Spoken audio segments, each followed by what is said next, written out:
Alright, so here's the Truma. This is where the hot air comes from, okay? It comes from, at least in mine, it's the top one, but you can see a hose there. This one doesn't have a hose. It's just empty. It's the return vent, or rather the intake, I don't know, the air, it uses this to cool it off as far as I understand it. And let's look at the Truma, which is in here, and all I've done is remove this and this thing. You can see it, in there. And now you can see there where I cut my hole.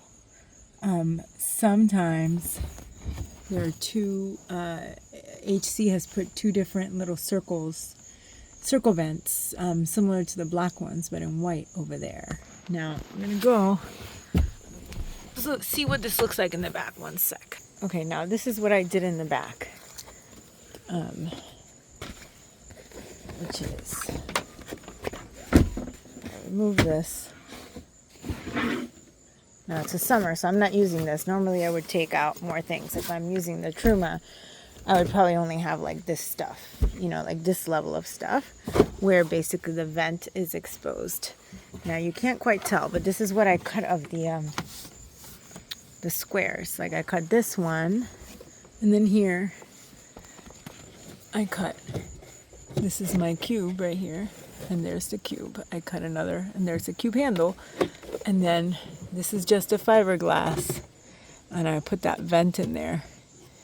And the vent, the hole is pretty much the size of this vent, which is slight overkill, but not a ton. So you can make a smaller hole, use a vent like this. This was, I think, a 10 by 10, if I recall, centimeters, maybe. I can find the link and put it in. But you can look through here. If you're thinking of doing this, I'm just going to go upside down now. You can look through here and see where you might put a vent by trying to basically like make a hole, kind of like where it's definitely not happening, right? Like where there's definitely nothing of the Truma. There's tons of space there. And then just, I ended up cutting really close. You can't see it through here. I would have to take off the vent, which I'm not going to do now. I ended up cutting way too close to the copper. There's a copper piping that goes down there.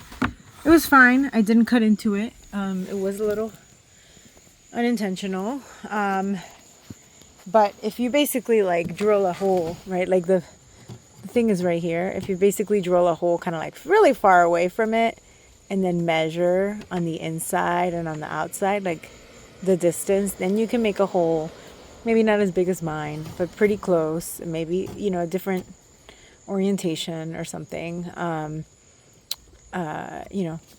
that would still meet this. And maybe this thing didn't need to be so big either. But I have had zero problems with this cube, being here. Zero problems.